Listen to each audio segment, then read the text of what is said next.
마른 무화과 나무라는 제목의 말씀을 이 시간 전하기를 원합니다. 지금 사순절 기간인데요. 예수님께서 십자가를 지셨을 때는 유월절과 관련이 있고, 유월절은 양력으로는 3월에서 4월에 걸쳐 있어요. 그래서 때로는 3월에 때로는 4월에 우리가 고난주간을 지키게 됩니다. 올해는 3월 마지막 주가 고난주간이죠. 이때는 유대에서도 열매를 거두는 시기가 전혀 아닌데, 예수님께서 시장하셔서 예루살렘 성으로 들어오시면서 무화과 나무 가까이에 가셨는데 열매가 없는 것을 보시고 예수님께서 이제부터 영원토록 내가 열매를 맺지 못하리라 이렇게 선언을 하시니까 이 무화과 나무가 말라버렸다. 그런 사건을 오늘 소개하고 있습니다. 이 사건을 보면서 우리가 좀 이해가 안 되는 면이 있는데, 병행 구절을 보면 조금 더 이해가 안 되죠. 마가복음 11장 13절인데 멀리서 잎사귀 있는 한 무화과 나무를 보시고 혹 그 나무에 무엇이 있을까 하여 가셨더니 가서 보신즉 잎사귀 외에 아무것도 없더라. 이는 무화과의 때가 아님이라 그랬어요. 예수님이 지금 배가 고프신 것 같은데, 무화과의 때가 아닌데 무화과 밑에 가서 뭔가 열매를 따먹으려고 그렇게 했던 것이죠.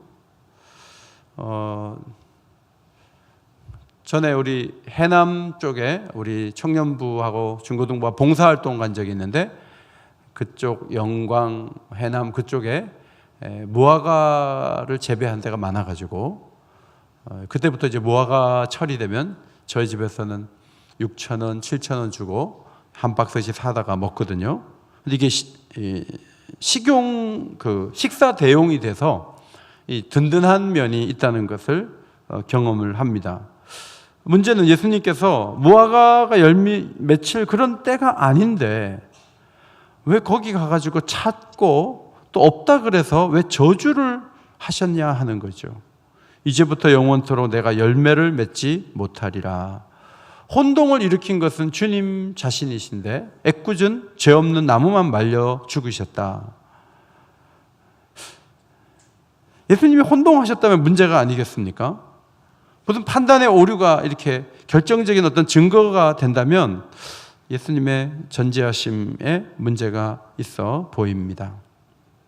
이 사건을 잘 이해하기 위해서는 마태복음과 마가복음을 면밀하게 읽어볼 필요가 있는데, 이 두 복음서 다 이 사건이 무엇과 연결되어 있는가가 중요한데, 성전 청결 사건하고 연결되어 있습니다. 따라 합시다. 성전 청결 사건. 네. 예수님께서 성전에서 매매하는 자들을 쫓아내셨습니다. 돈 바꿔오는 사람들의 상을 둘러 엎으시고 비둘기 파는 사람들의 의자를 둘러 엎으셨습니다. 상인들은 성전을 책임진 이들과 결탁 관계를 맺고 성전에서 장사를 하고 이익의 상당 부분을 성전에서 일하는 고위직의 지도자들에게 건넨 것이죠. 저희가 사는 아파트에는 금요일마다 장이 있거든요. 그럼 그 장이 있으면은 2차로로 왔다 갔다 하게 되는데 상당 부분을 1차로로 해놓으니까 차들이 서로 먼 데서 차가 오면은 가지 못하고 기다려야 되고, 혹시 텐트에서 갑자기 이렇게 사람이 나오면은 교통사고 날 수 있기 때문에 속도를 더 줄이고, 금요일마다 그걸 피해가지고 가야 되는데, 아파트 사람들의 편의를 위해서 해놓은 시설이지만 아파트 주민들에게 불편을 줌에도 불구하고 그것이 어떻게 거기에 있게 되냐 하면 분여회에 수익의 몇 %를 드리겠습니다 하고 계약을 맺는 거죠. 그런 계약이 없는데 거기 계속 텐트를 치고 금요일마다 있다면 어느 주민이 그것을 가만히 두겠습니까? 그만하라고, 여기서 장사하지 말라고 하지 않겠어요? 그런데 성전에서 외국에서 온 사람들이 돈을 바꿔서 성전 세결로 바꿔갖고 헌금을 내는데, 그 돈을 바꾸면서 남기고, 외부에서 끌어오는 양과 여러 가지 짐승들은 결함이 있다고 안 된다고 하면서 자신들이 파는 양을 가지고 올 때 그것으로 제사를 지낸다고 했을 경우에 많은 사람들은 거기서 살 수밖에 없는 구조. 그래서 수익을 남기고 상당 부분을 그 지도자들에게 상납을 하는 이 연결고리. 예수님은 이 구조를 강하게 깨뜨리기를 원하셨죠. 주님이 바라보는 성전은 기도하는 집이다. 그런데 주님이 보시기에는 강도의 소굴이 되었다. 예수님 오시기 전 600년 전에 예레미야 시대에도 사람들이 여호와의 성전이 있다고, 성전을 의지하고 우리에게는 성전이 있고 우리에게는 하나님이 있다고 그렇게 자부하던 때가 있었지만, 하나님께서는 성전 예배와 함께 정의를 행하지 않고 이방인과 고아와 과부를 압제하고 무죄한 자의 피를 흘리는 이중적인 태도를 보시면서 하나님이 이렇게 경고하신 적이 있어요. 예수님이 오늘 그 말씀을 인용하신 것이거든요. 예레미야 7장 10절 11절 앞에 보시고 같이 읽겠습니다. 시작. 내 이름으로 일컬음을 받는 이 집에 들어와서 내 앞에 서서 말하기를 우리가 구원을 얻었나이다 하느냐. 이는 이 모든 가증한 일을 행하려 함이로다. 내 이름으로 일컬음을 받는 이 집이 너희 눈에는 도둑의 소굴로 보이느냐. 보라, 나 곧 내가 그것을 보았노라. 여호와의 말씀이니라. 예레미야 시대, 예수님이 오시기 전 약 600년 전 사람들도 이 성전을 중심으로 가증한 일들을 행했다는 것이죠. 만민이 기도해야 될 집이 도둑의 소굴이 되었다. 주님이 이렇게 지적하신 후에 자신에게 나아오는 장애인들을 막 회복을 시키셨어요. 기적을 일으키면서 회복을 시켰어요. 그런데 대제사장과 서기관들 눈에는 상당히 이상한 일을 하는 것으로 보였습니다.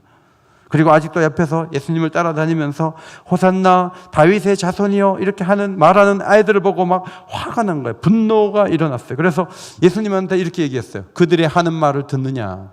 애들이 지금 당신 보고 호산나 다윗의 자손이라고 말도 안 되는 얘기를 하는데 애들 보고 그렇게 말하지 말라고 해야 되는 거 아니냐. 이런 식으로 압박을 가했습니다. 그때 예수님께서 16절에 이렇게 말씀하셨어요. 그렇다. 어린 아기와 젖먹이들의 입에서 나오는 찬미를 온전하게 하셨나이다 함을 너희가 읽어본 일이 없느냐. 시편 8편 2절을 인용하신 거예요. 자, 시편 8편 2절 말씀 앞에 보시고 같이 읽겠습니다. 시작. 주의 대적으로 말미암아 어린아이들과 젖먹이들의 입으로 권능을 세우시며 이는 원수들과 보복자들을 잠잠하게 하려 하심이니이다.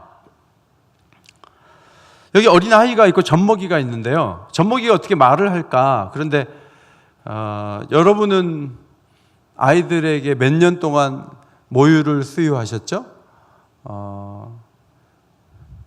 유대에서는 4년에서 5년 동안 젖을 먹인대. 지금은 2달.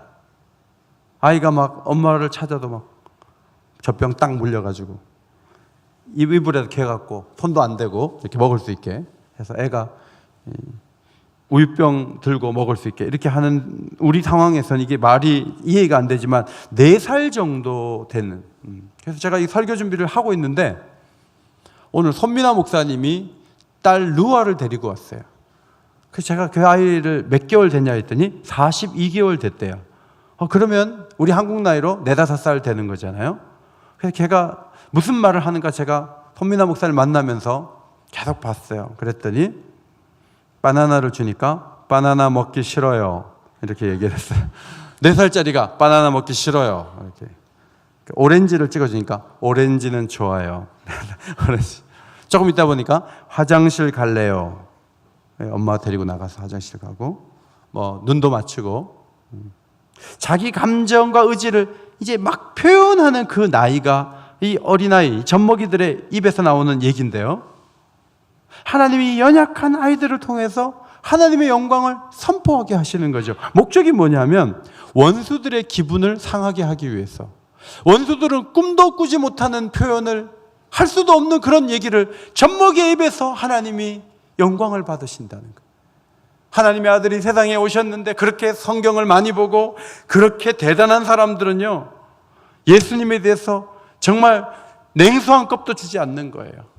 그런데 그 아이들이 영문도 모르는데 분위기에 휩싸여가지고 호산나 다윗의 자손이여 왕으로 오시는 이여 하면서 막 아이들이 막 움직이는 거예요.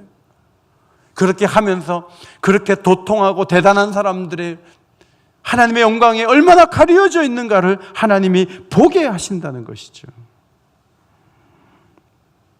장애인들을 온전하게 하는 기적은 왜 보지 않습니까? 합당하지 않은 얘기를 하고 있는데 왜 가만히 있느냐고 따져봐야 되겠다. 이게 그 대제사장과 서기관들의 태도였어요. 이게 누구 책임이냐? 이 말도 안 되는 얘기를 계속하게 하는 것, 이 예수의 잘못이 아닌가? 이렇게 생각하면서 막 몰아붙이려고 하는데 주님은 어린아이를 통해서 하나님의 영광을 받으시려고 하는 그 계획을 다윗을 통해서 예언하셨고 그 예언이 이루어졌다. 그렇게 말씀을 하시면서 대화가 거기서 끝났어요. 그리고 나서 대제사장이 어떤 반응을 보였는지, 예수님이 어떤 깊은 의미의 말씀을 더 하시는지가 여기서 끝나요. 그런 다음에 시장하셔서 아침에 들어오시면서 길가에서 한 무화과 나무를 보신 거예요. 시장할 때요, 뭘 먹지를 못하고 들어가시는 것 같아요. 그런데 주님께서 겉으로 잎이 많고 무성해 보이는 나무에서 열매를 찾는 것처럼 보이지만 주님이 그 잎사귀가 많고 아무것도 먹을 것이 없는 그 무화과 나무를 보시면서 성전에서 있었던 그 사건, 성전의 그 사건을 바라보시는 거죠. 생각하시는 거죠. 겉으로는 대단하게 40여 년 동안 성전을 다시 개축해서 헤롯이 큰 전을 짓는 것 같지만 거기에서 하나님이 받으실 영광은 아무것도 없는 거죠. 그 성전과 그 무화과 나무가 너무 비슷한 거예요. 이런 나무는 없어져야 된다, 말라버려야 된다. 이 말은 이런 성전은 무너뜨려야 된다, 그런 뜻이 되는 거예요. 이제부터 영원토록 내가 열매를 맺지 못하리라. 이 성전과 이 나무가 오버랩이 딱 되면서 나무를 말리시면서 성전이 무너질 것을 말씀해 주시는 것이죠. 이렇게 설명을 드려도 여러분 가운데 어떤 분들은 그래도 저는 무화과 나무가 불쌍해요. 무화과 나무는 죄가 없잖아요. 열매를 맺지 못하는 때인데 예수님이 말 한마디 해갖고 바짝 말랐으니까 목사님 저는 무화과 나무가 불쌍해서 잠이 안 와요. 너무 불쌍해요. 이렇게 말하는 분이 계실지 모르겠어요. 그러나 예수님은 목수였어요. 무화과 나무가 마르는 게 문제가 아니라 나무를 베가지고 의자도 만드신 분이에요. 예수님이 나무가 아까워가지고 그것도 활용도 못하시고 나무가 정당해야 된다, 나무의 권리를 찾아야 된다, 그렇게 강나무 집사님 미안합니다. 나무의 이걸 권리를 찾아야 된다, 그렇게 하지 않은 거예요. 예수님은 물고기도 잡아요. 물고기도 잡고 숯불에 구워서 물고기를 구워서 드시는 분이에요. 만물을 잘 활용하고 의미를 전달하는데 나무도 쓰고 또 물고기도 잡고, 그 주님은 얼마든지 할 수 있는 일이죠. 우리는 이 사건을 보면서 겉만 화려한 성전을 하나님께서 무너뜨리시겠구나, 예수님이 심판하시겠구나, 그런 메시지를 듣게 되는 것이죠. 한편으로는 그 당시에 성전을 출입하는 사람들의 문제이지만 오늘의 교회 공동체를 이루고 있는 우리를 향해서 주님이 열매를 찾으신다면 우리는 어떤 열매를 주님께 보여드릴 수 있을까? 우리를 진단하실 때 주님은 어떻게 판단하실까? 고민이 되지 않을 수 없습니다.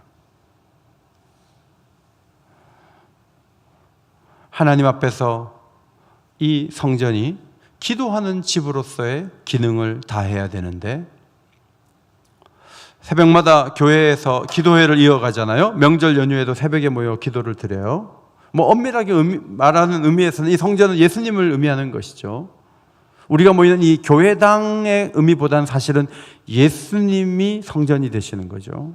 그 의미가 더 가깝지만 교회 공동체는 어쨌든 성전에 모이듯 교회당에 모이기 때문에 이 교회 공동체는 어떤 의미가 있을까? 우리는 왜 존재하고 우리는 왜 모여야 되는가 했을 때 첫 번째로 우리가 모이는 이유가 기도라는 것이죠. 하나님께 기도하기 위해서. 금요기도에 이렇게 많이 나오신 걸 보면 하나님이 참 기뻐하실 것 같아요. 어제도 애들까지 참 많이 와가지고 성경을 읽는데 마음이 너무 따뜻하고 좋았어요. 휴일날 하루 쉬고 싶을 텐데 그래도 교회 나와서 집에서 볼 수도 있는 성경을 공동체가 같이 읽는데 특별한 은혜가 어제도 있었던 것을 기억을 합니다. 좋지 않은 교회 생활은 뭐냐면 교회를 이용하는 거죠. 자기 명예를 위해서 교회를 이용하다가 자기 명예를 채우지 못하면 그냥 교회를 발로 차버리는 거죠. 그거는 좋지 못한 모습이에요. 시대적으로 자기가 중요한 사람들이 점점 많아지지 않습니까? 교회를 위해 희생하고 헌신하고 교회를 사랑하고 교회를 아끼고 그런 태도보다는 다른 목적에 의해서 교회를 바라보고 교회를 이용하는 사람들도 적지 않다는 것을 우리는 발견하게 됩니다. 우리 옥인교회는 기도의 불이 꺼지지 않고 기도를 계속하는 교회가 되기를 간절히 소원합니다. 하나님은 그런 교회가 되기를 원하는 거예요. 그런데 예레미야서를 제가 읽어보니까 기도하는 시간이 적었다는 의미가 아니더라고요. 기도 자체를 안 했다는 게 아니에요. 예배하고 기도를 했을 텐데 그들의 삶에서 기도에 걸맞지 않고 예배에 걸맞지 않은 이율배반적인 행동이 너무 많았다는 것을 하나님이 지적하는 것을 볼 수가 있었습니다. 예레미야 7장 3절에 너희 길과 행위를 바르게 하라. 그리하면 내가 너희로 이곳에 살게 하리라. 너희 길과 행위를 바르게 하라. 그리하면 내가 너희로 이곳에 살게 하리라. 지금도 미투 운동 때문에 여기저기서 계속 터져가지고 그 당사자로 지목된 분들 가운데 교인이 있을 거라고, 교회 직분자가 있을 거라고. 근데 미투 운동에 딱 걸려가지고 여기저기서 터져 나오면 그동안 교회에서 인정받고 자기 직장에서 인정받는 게 무슨 소용이 있겠어요? 몰라가지고 거기 그 자리에 뒀고 몰라가지고 그 기회를 줬을 뿐, 알게 된 다음에 학생들이 끌어내리고 관객들이 끌어내리고 내려오라고 하면 그 사람이 어떻게 그 자리에 있겠어요? 그런데 미투 운동이 벌어져서 이제 사람들이 알게 됐지만 하나님은 그런 운동이 있기 전에 이율배반적인 행동들을 계속 보고 계신 거죠. 그럼 하나님이 가만히 두시겠느냐? 중요한 것은 기도와 함께 우리가 무슨 일을 하며 사느냐, 어떻게 사느냐 하는 거예요. 기도를 많이 하고 예배를 많이 하는 게 중요한 것이 아니고 삶 속에서 균형 잡힌 모습으로 살아가고 있는가. 교회를 늘 출입하고 기도 많이 하는데 하나님이 정말 중요하게 여기는 약한 자들을 대하는 태도가 엉망이라면, 하나님 말씀대로 살아가지 않으면서 주님 원하시는 열매가 없다면 그 사람은 심각한 상태에 머물러 있는 거죠. 그래서 우리가 기도해야 되는 건 이거예요. 기도 좀 더 하게 해주세요. 그것도 중요하지만 더 중요한 것은 기도한 대로 살게 해주세요. 예배드린 그 마음으로 이웃을 사랑하며 살게 해주세요. 이것이 우리의 기도가 되어야 된다는 것이죠. 여러분이나 저나 기도하고 예배한 대로 살고 싶고 배운 대로 살아가고 싶어요. 근데 잘 안 돼요. 그 이유를 로마서 8장 4절에서 이렇게 말하죠. 육신을 따르지 않고 그 영을 따라 행하는 우리에게 율법의 요구가 이루어지게 하려 하심이라. 육신을 따르는 자는 육신의 일을, 영을 따르는 자는 영의 일을 생각하나니, 그러므로 형제들아 우리가 빚진 자로 돼 육신에게 져서 육신대로 살 것이 아니니라. 우리가 배운 대로, 기도한 대로, 예배한 대로 살고 싶지만 그렇게 살지 못할 때가 너무 많아요. 우리의 힘은 현장에 가서는 많이 떨어지고 변질되죠. 그런데 이스라엘 백성들이 계속적으로 그렇게 하는 것을 보시고 하나님께서는 특단의 조치를 취하셨어요. 성령을 성도들의 심령 가운데 부어주시는 거예요. 성령을 의지해서 기도한 대로 살게 하시는 거예요. 성령을 의지해서 예배한 대로 살게 하시는 거예요. 성령을 의지해서 말씀대로 살게 하시는 거예요. 성령을 통하지 않고 우리의 힘으로 어떻게 모순되는 것들을 피해 나갈 수가 있겠습니까? 불가능해요. 불가능해요. 성령께서 함께 하실 때 율법의 요구를 기쁨으로 이루어 드릴 수 있는, 또 생각 자체도 달라질 수 있는 사람이 될 수 있다고 성경은 강조하죠. 예수님 시대 사람들이 왜 성전은 크게 지어놓고 옷은 거룩하게 입고 기도하는 신용은 다 하고 있는데 왜 제대로 기도하지 못했는가 하면 육신대로 살기 때문에 그래요. 육신대로 사는 것은 제대로 살지 못하는 것인데 그것이 드러나오면 부끄럽기 때문에 사람들 앞에서 사는 척한 거예요. 사는 척하니까 피곤한 거예요. 여러분이 기도 시간에 많이 나와요. 새벽 기도 나오고 금요 기도에 나오고 기도해 많이 해요. 근데 마음이 힘들어요. 그것은 사는 척하기 때문에 그럴 가능성이 커요. 제대로 기도하지 않기 때문에 그래요. 제대로 살아내야 되는데 그 힘이 우리에게 없기 때문에 성령을 구하고 성령의 도우심을 따라서 위선을 극복하고 일치된 삶을 살아갈 때 성령께서 우리에게 생명과 평안을 부어주실 줄 믿습니다. 성령께서 우리에게 생명과 평안을 주시는 거죠. 영을 따라 행하고 영을 따라 생각하고 생동감이 넘쳐야 돼요. 교회가 점점 말라가고 있지 않은가? 내 신앙생활이 말라가고 있지 않은가? 생기가 불어오고 하나님의 은혜가 밀려와야 육신의 증상들을 이길 수가 있는 것이죠. 사도행전 10장 38절, 하나님이 나사렛 예수에게 성령과 능력을 기름 붓듯 하셨음에 그가 두루 다니시며 선한 일을 행하시고 마귀에 눌린 모든 사람을 고쳐주셨으니 이는 하나님이 함께 하셨습니다. 성령과 능력을 기름 붓 하실 때 선한 일을 행할 수가 있는 거예요. 예수님도 그렇게 하신 거죠. 선한 일을 사모하는 이유는 성령이 강권하시기 때문에 하는 거예요.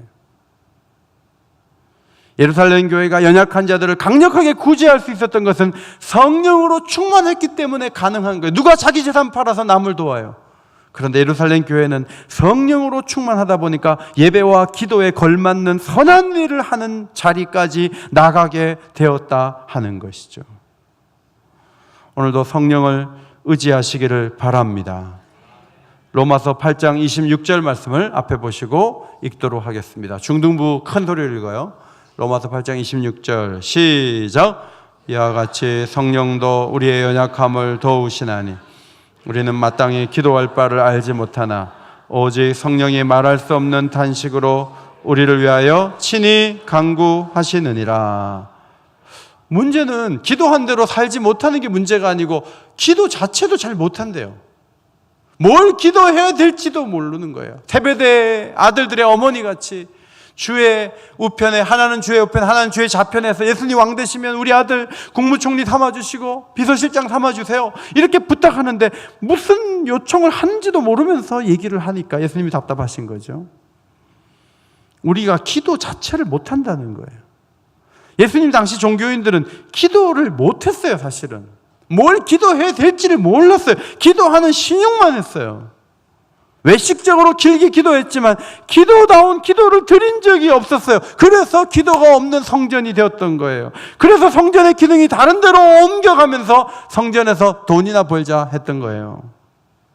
그래서 예수님은 무화과나무를 말리면서 성전도 무너뜨려야 되겠다, 그 하나님의 메시지를 전하게 되셨던 것이죠. 성경에 보면 하나님의 옷자락이라는 단어가 있어요. 여러분, 교회에 오셔서 하나님의 옷자락이 보여야 돼요. 실제로 우리 육의 눈으로 볼 수 있는 것이 아니고 하나님의 임재가 어딘가에서 보여야 돼요. 성도들의 대화 속에서 보여야 되고 찬양 속에서 보여야 되고 예배 속에서 보여야 돼요. 하나님의 옷자락이 발견되지 않으면 아무리 예배당을 크게 지어놔도 소용이 없어요. 오늘 사람들이 아무리 많이 모였다 할지라도 그냥 기도다운 기도를 하지 못하고 그냥 집에 가버린다면 하나님의 옷자락이 없는 그런 교회 생활을 하고 있는 거예요. 하나님은 살아계시다고 하는데 하나님 살아계신 것에 대한 전혀 증거를 갖지 못하고 계실 수도 있는데 힘들면 안 계신 것 같고, 그렇게 살아가는 것은 굉장히 피곤한 신앙생활을 하는 거죠. 성도 여러분, 기도다운 기도를 드릴 수 있게 되시기를 바랍니다. 그것도 성령이 도와주셔야 가능해요. 성령이 오셔야, 성령이 도우셔야 열매를 맺을 수 있고 하나님 받으실 만한 기도를 드릴 수가 있어요. 자, 설교 중이지만 세 가지 기도 제목을 앞에 보시고 같이 한번 소리내서 기도합시다. 첫째로, 성령의 도움을 받아 온전한 기도를 드릴 수 있게 해달라고. 두 번째로, 성령께서 열매를 맺을 수 있는 힘과 능력 주시기를. 세 번째로, 하나님 받으실 만한 예배와 기도를 드릴 수 있는 우리 옥인교회가 되게 해달라고. 이 기도 제목을 붙들고 이 시간 같이 한번 기도하도록 하겠습니다. 두 손을 들고 주님 이름 한번 크게 부르짖고 기도하겠습니다. 주여, 하나님 아버지 은혜를 감사합니다. 하나님 아버지, 기도다운 기도를 드리기를 원합니다. 하나님의 은혜를 바라봅니다. 하나님의 도우심을 바라봅니다. 성령의 도움을 받지 않고서는 겉만 화려한 신앙생활이 될 뿐입니다. 하나님 아버지, 우리가 말라가고 있지 않습니까? 하나님 아버지 도와주시옵소서. 새롭게 되어지게 하여 주옵소서. 주님의 도우시는 바를 따라 나아갈 수 있는 저희들이 될 수 있도록 아버지여 인도하여 주시기를 기도드리옵나이다. 하나님 원하시는 열매를 맺을 수 있는 힘이 우리에게 없습니다. 하나님 도와주셔서 열매를 맺을 수 있는 생명을 주시옵소서. 지혜를 주시옵소서. 교제를 할 수 있도록 도와주옵소서. 그래서 하나님이 도와주시는 바를 따라 나아갈 수 있는 저희들이 될 수 있도록 도와주옵소서. 하나님 받으실 만한 예배를 드릴 수 있는 저희가 되게 하여 주옵소서. 무엇을 기도해야 될지를 가르쳐 주시옵소서. 그래서 주님 앞에 온전히 나아갈 수 있는 하나님의 사람들이 될 수 있도록 아버지여 저희와 동행하여 주시옵기를 간절히 기도하고 나옵나이다. 믿음 안에 서게 하시고 사랑 안에 서게 하여 주셔서 온전히 달려갈 수 있는 저희들이 되게 하여 주시옵소서. 우리 하나님을 더 사랑하기를 원합니다. 우리 하나님을 더 의지하기를 원합니다. 하나님 아버지 보살펴 주시옵소서. 함께 하여 주시기를 원합니다.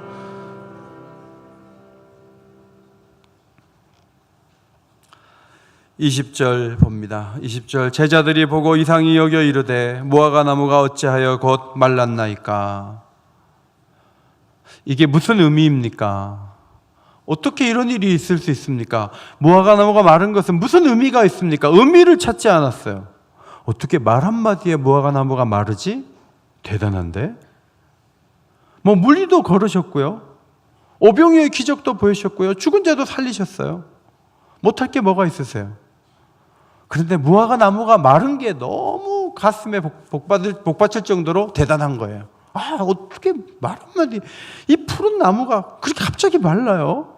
갑자기 막 그러는 거예요. 그러니까 예수님이 주제를 좀 바꿔서 의미를 설명하기에는 너무 어리니까, 그래, 이 의미보다는 이런 말씀을 하셨어요. 이게 능력이 대단해 보이느냐? 그럼 너희들도 할 수 있는데. 21절 내가 진실로 너희에게 이르노니 만일 너희가 믿음이 있고 의심하지 아니하면 이 무화과 나무에게 된 이런 일만 할 뿐 아니라 이 산더러 들려 바다에 던져지라 하여도 될 것이오 그랬어요. 믿음이 있으면 되거든. 믿음이 있으면 된다. 믿음을 갖는 게 중요하다. 사실 성전에서 일하는 사람들이 당시에 믿음이 없었거든요. 그냥 계산만 하는 거야. 계산만. 얼마 들어오고 얼마 나가고 계산만 하고 있는 거예요. 사람들 몇 명 왔고. 하나님을 향한 믿음이 있어야 되는데, 믿음이 있으면요 마르지 않아요. 믿음이 있으면요 기적도 일어나요. 믿음이 있으면요 산을 옮겨서 바다에 던질 수도 있어요. 믿음이 있으면 된다는 거예요. 그러면 목사님 믿음으로 한번 내일 인왕산 한번 옮겨봐요. 여러분이 막 기도해가지고 아침에 자고 일어났더니 인왕산이 북악산으로 옮겨가고, 북악산이 저 북한산으로 옮겨가고, 북한산은 바다에 빠지고, 이렇게 막 지각 변동이 일어나도록 기도를 통해서 해라, 믿음을 가지고 해라, 그런 뜻은 아니죠. 하나님은 믿음 있는 자를 통해서 일하시는데 그 변화는 굉장히 크게 일어나는 것이라는 말씀입니다.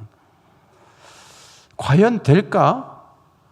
힘들 것 같은데, 이 부분에서 하나님이 도우시면 된다고 믿으면 하나님이 일하십니다. 이거 믿는 게 되게 중요하잖아요. 지금 참 어려운 게 뭐냐면 전도하는 거 어렵잖아요. 저도 제가 전도하고 싶은 사람이 있는데 그분이 교회 나오는 거 불가능할 수도 있어, 이런 생각이 자꾸 들어요. 근데 의심하지 아니하면 산더러 들려 바다에 던져지라 하여도 될 것이오 라고 했기 때문에 도저히 안 되는 그 사람이 기도하면 될 수도 있다는 것을 기억하시기를 바랍니다. 믿어야 돼요. 제가 몇 차례 말씀드렸는데 오늘 안 나오신 것 같아서 말씀드릴게요. 우리 교회 집사님 한 분이 집에 신방을 갔는데 남편이 도저히 예수를 믿을 분이 아니라는 거예요. 그래가지고 제가 하나님이 도우시면 된다 했더니, 목사님, 우리 남편은 절대로 예수를 믿을 분이 아니라. 그런데 여러분, 시간이 많이 흐른 후에 부인이 믿음을 가지셨겠죠. 우리 교회에 등록하셔서 성이 강 씨예요. 남편이 누군지 추적은 하지 마세요. 강 씨신데 수첩을 볼 때마다 제일 위쪽에 그 근처에 있어요. 강정수 집사님 그 근처에 있나? 그 근처에 있어요. 이 근처에. 그러니까 그걸 볼 때마다 저는 그 얘기가 생각이 나요. 목사님, 우리 남편은 절대로 믿을 사람이 아니에요. 그런데 그분이 오긴교에 오셔가지고 수첩의 앞부분에 있단 말이죠. 하나님이 옮겨 놓으신 줄 믿습니다. 하나님이 하시는 거죠. 여러분 가운데는 내 몸에 난 아이들이지만 걔네들이 교회를 다녀요? 어려워요, 목사님. 제가 참 교육의 기회를 다 놓쳐버리고 애들 앞으로 다니기는 불가능합니다 라고 생각할지 모르지만 의심하지 말고 꾸준히 기도하고 믿음으로 하나님 앞에 나가면 하나님이 불러주실 줄 믿습니다. 하나님 불러주시는 거예요. 제가 지난번에 한번 말씀드렸는데 선교사님 모임에 갔는데 선교사님 아들이 담배 피는 거죠. 아버지 맨날 선교 활동만 열심히 하시고 자기 돌보지 않으니까. 선교사님이 그 아이하고 좀 통해야 되는데 처음에는 막 때렸겠죠. 점점 더 멀어졌겠죠. 어떻게 하고 이 아이의 마음을 살까. 그래서 아버지가 담배를 샀다는 거 아니에요? 그래서 갖다 주면서 얘기 좀 하자. 담배를 사줬기 때문에 아이가 돌아온 건 아니에요. 그러나 그 정도로 아이와 하나 되려고 아버지가 노력했고 결국은 그 아들이 하나님 나라를 위해서 일하는 자리로 돌아온 것을 믿으시기 바랍니다. 안 된다고 생각하면 안 되는 거예요. 하나님은 하신다. 여러분, 저 북한 땅에 교회를 다시 세우는 게 지금 가능합니까? 그러나 하나님의 때에 하나님의 방법으로 북한 땅에도 교회가 세워질 줄 믿습니다. 분가도 못하고 계속 모였던 그 사랑방이 다시 또 어떤 구성을 해서 보니까 대단한 사람이 아무도 없다 할지라도 그 사랑방에서 기도하고 또 기도하다 보면은 하나님께서 분가할 정도로 부흥시켜 주실 것도 믿으시기 바랍니다. 하나님이 하신다면 하는 거죠.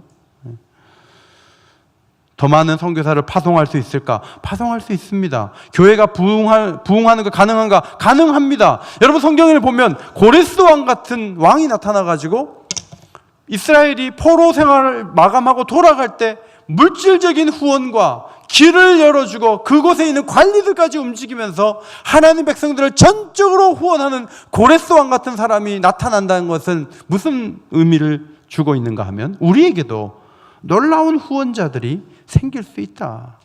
어떻게 요나가 하루를 말했는데 니느웨 사람들이 회개를 하겠어요? 그렇게 악질적인 사람들이 하나님의 방법으로 일하실 때 못할 것이 없다는 것을 보여주는 거예요. 혈혈단신으로 혼자 하란 땅에 올라갔어요. 아무것도 없었어요. 14년 동안에 결혼도 속아가지고 14년 동안 부인 데리고 오는 삭슬 내느라고 하나도 모으지 못했어요. 그런데 여러분 6년 동안 기적이 일어난 거예요. 야곱에게 6년 동안 기적이 일어났고요, 12지파의 조상이 될 만한 자식들을 낳은 거예요. 그래서 20년 만에 돌아올 때 엄청난 거부가 돼서 돌아왔을 뿐만 아니라 12지파의 조상이 될 그 아들들을 데리고 왔단 말이죠. 야곱이 대단한 게 아니에요. 하나님은 자신의 방법으로 무엇이든지 하실 수 있다는 것을 보여주는 거예요. 여러분 인생에서도 꿈을 꾸기가 어렵습니까? 하나님이 도우실 것을 믿으시기 바랍니다. 라반의 공격을 야곱이 막는 게 아니에요. 에서의 공격을 야곱이 막아낸 게 아니에요. 하나님이 꿈에 나타나 막으시고 마음을 돌려서 막으시고 하나님이 다 하시는 거예요. 우리에게는 한 가지만 부탁했어요. 믿음을 가져라. 의심하지 말라. 믿음을 가지시기 바랍니다. 욥기 42장 2절 주께서는 못하실 일이 없사오며 무슨 계획이든지 못 이룰 것이 없는 줄 아오니라고 했는데 이 말이 욥기 3장이나 4장에 쓰여졌으면 비아냥거리는 얘기죠. 아니 못하실 일이 없는 분이 제 재산 다 가져가게 하고 자식들 다 죽게 하고 내가 병들게 하시냐고. 지금 이게 42장에 기록되어 있기 때문에 그런 항의의 얘기가 아니에요. 욥은 하나님 앞에서 진심으로 이렇게 얘기한 거예요. 주께서는 못하실 일이 없사오며 무슨 계획이든지 모두 이루실 것이 없는 분인 줄 내가 믿습니다. 진심으로 고백을 하는 거죠. 그러면서 42장 3절 앞에 보시고 같이 읽겠습니다. 시작. 내가 주께 대하여 귀로 듣기만 하였사오나 이제는 눈으로 주를 배옵나이다. 옛날에도 신앙이 좋았어요. 그런데 고난의 그 물결이 지나간 다음에 이제는 더 생생한 믿음을 갖게 됐다는 거예요. 우리가 신앙생활을 하면서 어느 단계에 올라있는 것은 사실이에요. 그런데 그게 전부가 아니에요. 한 단계 더 올라가야 돼요. 그래서 어렴풋하게 희미하게 신앙생활을 하지 말고 또렷하게 하나님을 바라보며 신앙생활을 하는 게 중요하다는 거예요. 이 단계에 올라가니까 스스로 거두어드리고 티끌과 재 가운데 회개하니까 하나님이 그때 옳다고 선언해 주셨고요. 42장 9절 여호와께서 욥을 기쁘게 받으셨더라. 여러분, 하나님 우리를 기뻐하실 때가 언제냐면 머릿속에 자꾸 의심하고 갈등하고 원망하고 이 단계에서는 하나님을 기쁘게 해드리기 어려워요. 믿음이 좋아지고 모든 의심과 원망의 마음을 다 내려놓고 하나님은 무엇이든지 하실 수 있고 하나님은 놀라운 지혜의 하나님이시기 때문에 우리의 고난마저도 그분은 그분의 지혜로 뭔가를 이끄시는데 사용하실 것이라고 내 인생 전체와 내 어두운 부분들 모든 것까지도 하나님 앞에 다 맡겨드리면서 하나님은 하실 수 있습니다. 이 고백을 하면 하나님이 우리의 오른손을 붙잡아 주실 것을 믿으시기 바랍니다. 우리 교회 역사에 여러분과 저의 삶 가운데 우리 자녀들의 생애에 산이 들려 바다에 던져지는 역사가 있게 될 수 있는데 그것은 믿음을 통해서 가능하다는 거예요. 그래서 우리의 기도 제목은 믿음을 더해 달라는 거죠. 자, 주품에 찬송 드리고 우리 기도 두 번째 기도 제목 나누겠습니다. 주품에 부르겠습니다.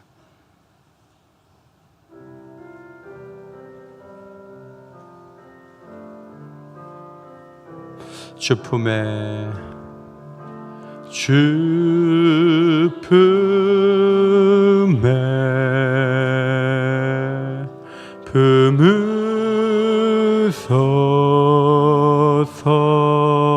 품으소서 능력에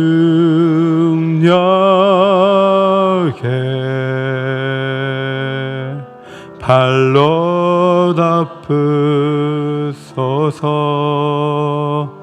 거친 파도 날 향해 와도 주와 함께 날아오르리 폭풍 가운데 나의 영혼 잠잠하게 주를 보리라. 주님 안에 나가리. 주님 안에 나가리.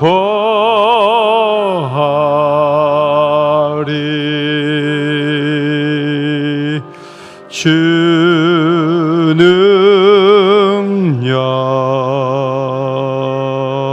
나 잠잠히 믿네. 거친 파도 날 향해 와도 주와 함께 날아오르리. 폭풍 가운데 나의 영혼 잠잠하게 주를 보리라. 기도 제목 하나님을 향한 큰 믿음을 주옵소서. 약속을 믿게 하시고 하나님 비전을 신뢰하며 이룰 수 있도록 힘을 달라고 기도하시고 특별히 우리 속에 의심이 많습니다. 우리 차원에서 하나님을 바라보고 우리 차원에서 하나님의 약속대로 살려고 해요. 그렇게 하지 말고 의심을 이기고 믿음을 가지고 하나님 뜻대로 될 것을 확신하면서 하나님이 받으실 만한 믿음의 소유자로 우리를 세워주시고 믿는 자들이 가득한 옥인 교회가 되게 해달라고 믿음을 위해서 우리 두 손을 드시고 다시 한번 기도하도록 하겠습니다. 주님을 한번 부르짖고 간절히 기도하겠습니다. 주여, 하나님 아버지 감사합니다. 오늘도 저희가 믿음 주시기를 기도합니다. 하나님 아버지, 우리에게 믿음을 더하여 주시기를 원하옵나이다. 우리가 의심하는 것이 너무나 많습니다. 우리 차원에서 하나님을 바라봅니다. 우리의 자원을 가지고 하나님을 바라봅니다. 하나님, 저희들을 불쌍히 여겨주시기를 기도드리옵나이다. 하나님이 못할 일이 없으신 것을 바라보게 하여 주시고 믿음 가운데 온전히 걸어갈 수 있는 성령의 사람들이 될 수 있도록 아버지와 동행하여 주시옵기를 원하옵고 기도드리옵나이다. 답답한 마음이 의심 때문에 일어난 것입니까? 우리의 마음을 열어주시고 좋은 믿음의 소유자들이 될 수 있도록 주여 인도하여 주옵소서. 언약을 믿게 하여 주옵소서. 하나님의 비전을 신뢰하게 하여 주옵소서. 겨자씨가 변하여 나무가 된다고 말씀하여 주셨습니다. 그런 생명의 놀라운 역사가 교회 가운데 일어나게 하여 주옵소서. 지금까지도 우리의 힘으로 행한 것이 아닙니다. 하나님이 이루신 것입니다. 앞으로도 그런 눈으로, 그런 시선으로 주를 바라볼 수 있는 성령의 사람들이 될 수 있도록 아버지와 역사하여 주시옵기를 원하옵고 기도드리옵나이다. 모든 의심을 이겨버릴 수 있는 저희가 되게 하여 주옵소서. 하나님 뜻대로 될 것을 확신하는 하나님의 사람들이 될 수 있도록 도와주옵소서. 거룩하고 아름다운 모습으로 달려갈 수 있도록 저에게 힘과 능력을 더하여 주옵소서. 강력한 믿음의 소유자들이 되게 하여 주옵소서. 주님을 더 의지할 수 있는 자들이 되게 하여 주옵소서. 어리다 할지라도 큰 믿음의 소유자가 되어서 다윗처럼 다니엘처럼 쓰임받을 수 있는 많은 사람들이 다음 세대 가운데 나올 수 있도록 주여 인도하여 주시기를 원하옵나이다. 신앙생활을 오래 했지만 믿음이 없어서 하나님 앞에 답답함을 안겨드리는 어리석은 신앙생활을 하지 않게 하여 주옵소서. 기도해야 믿음이 생길 것입니다. 기도해야 하나님을 의지할 수 있을 것입니다. 우리에게 강력한 믿음을 더하여 주시옵소서. 주님을 바라보고 신뢰하는 가운데 온전히 달려갈 수 있도록 하나님의 역사하여 주시기를 간절히 기도하옵고 나옵나이다. 믿음과 능력으로 우리에게 하나님 함께하여 주옵소서. 사랑의 오른손으로 인도하여 주시옵소서. 주여 도와주시기를 원합니다. 아멘. 마지막 22절 말씀 앞에 보시고 22절 함께 큰 소리로 읽겠습니다. 시작. 너희가 기도할 때 무엇이든지 믿고 구하는 것은 다 받으리라 하시니라. 아멘. 하나님의 능력을 신뢰해야 기도를 할 수가 있어요. 기도를 잘하지 않는 이유 중에 하나는 들어주실까? 전능하신 걸 믿지만 내가 하는 기도를 과연 들어주실까? 하는 마음 때문입니다. 그런데 무엇이든지 믿고 구하는 것은 다 받으리라. 네, 아멘을 안 하시죠? 무엇이든지 믿고 구하는 것은 다 받으리라. 누가 약속하셨어요? 예수님께서 오늘 말씀하신 거예요. 여러분은 자녀에게 뭐든지 얘기해, 내가 다 사줄게. 그래 아빠? 그러면은 앞에 있는 건물 하나 사주세요. 새 받아 살게. 그렇게 얘기하면 아버지가 갑자기 어려워지죠. 헤로디의 딸이 막 춤을 희한하게 치니까 주웅이 올라가지고 뭐든지 얘기해, 다 들어줄게. 엄마가 속삭였어요. 내가 내 마음을 불편하게 한 세례 요한의 목을 쳐서 소반에 담아달라고 해라. 사람들 많은 데서 들어준다고 했어요. 그런데 헤로디의 딸이 세례 요한의 목을 구하니까 체면 때문에 세례 요한의 목을 치라 그랬어요. 그래서 한 의인이 죽어서 쟁반 위에 그 머리가 담겨갖고 오게 된 거예요. 여러분이 얼마나 악한 것입니까? 하나님께서 건강한 믿음의 근거를 갖고 있는 기도는요, 하나님은 반드시 들어주시는 분이에요. 아멘? 문제는 저와 여러분이 기도하다가 많은 거예요. 믿음으로 계속 기도하면 될 텐데 어느 단계에서 기도하는 걸 중지하는 거예요. 그러니까 하나님께서 그렇게 믿음이 없는데 어떻게 들어주시겠어요? 건강한 믿음은 성령님이 주시는 것입니다. 그래서 오늘 이 밤에도 성령으로 충만하게 해달라고 기도하시기를 바랍니다. 뭘 다른 걸 자꾸 많이 받으려고 하지 말고 성령이 우리의 가슴 가운데, 우리의 삶 가운데 충만하게 임재하시기만 하면 그분이 기도하게 하시고 그분이 기도한 대로 살게 하시고 그분의 인도함을 받을 때 하루하루 그분의 지혜와 능력으로 우리를 이끌기 때문에 우리는 놀라운 삶을 살 수 있는 거예요. 그러므로 오늘 이 밤에 성령을 강하게 부어달라고, 성령의 충만함을 달라고 기도하실 때 성령을 주실 줄 믿습니다. 기도해요. 다른 거 자꾸 많이 구하지 마세요. 성령을 먼저 구하세요. 먼저 하나님의 나라와 의를 구하십시오. 이것이 건강한 믿음으로 구하는 거예요. 선교사들이 얼마나 어려워요. 복음을 전하는 자들이 얼마나 어려워요. 그들이 복음을 전하고 전도할 문을 열어달라고, 그들이 사역할 때 전도할 문을 열어달라고 기도하는 거예요.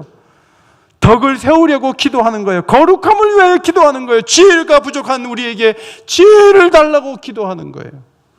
하나님은 다 들어주실 수가 있어요. 아멘. 그래서 무화과 나무가 마르는 사건이 무엇이든지 기도하면 들으신다는 사건으로 이 의미가 옮겨가는 것을 볼 수가 있는 거죠.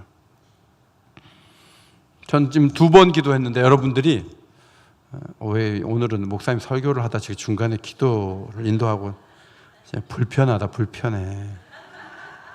그런 분들이 너무 많은 거예요.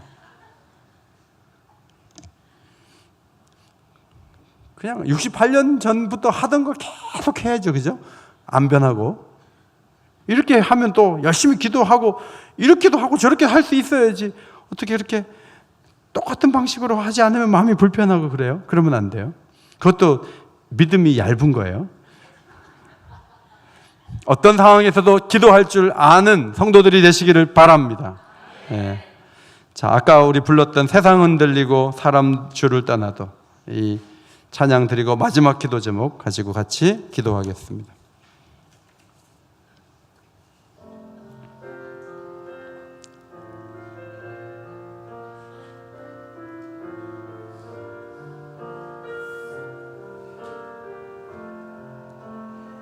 조금 더 빨리. 세상 흔들리고 사람들은 변하여도 나는 주를 섬기리. 주님의 사랑은 영원히 변하지 않네. 나는 주를 신뢰해. 오직 믿음으로, 오직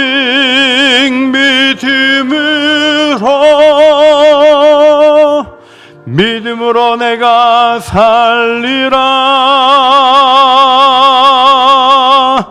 오직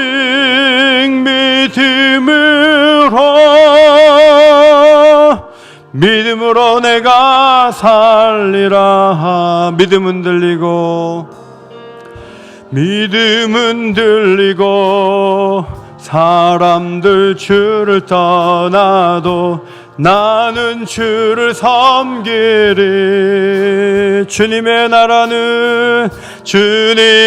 나라는 영원히 변하지 않네. 나는 주를 신뢰해. 우리 오른손 들고 오직 믿음으로, 오직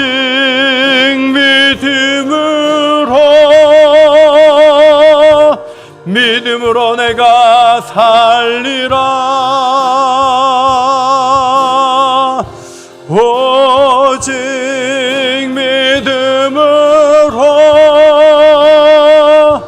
믿음으로 내가 살리라. 오직 의인은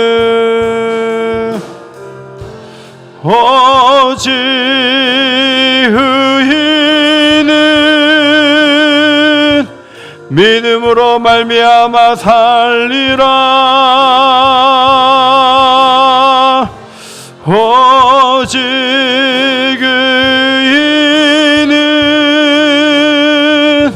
믿음으로 말미암아 살리라.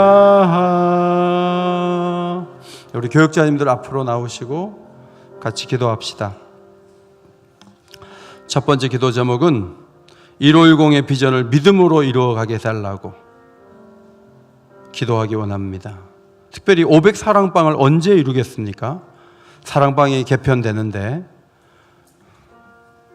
사랑방 모임에 은혜를 달라고 기도합시다. 500개의 사랑방을 이루지 못하면 개척도 선교도 어렵습니다. 그냥 버텨내는 것입니다. 사랑방 모임에서 하나님의 역사가 일어나야 됩니다. 믿음의 고백이 있게 하시고 사랑방마다 놀라우신 하나님의 역사가 임할 수 있도록 기도하기를 원합니다. 두 번째, 믿음으로 복음의 열매가 지역교회와 선교지에 가득하게 맺혀지게 해달라고 기도하기를 원합니다. 믿음으로 다음 세대가 하나님 앞에 쓰임받기를 기도해 주시기를 바랍니다.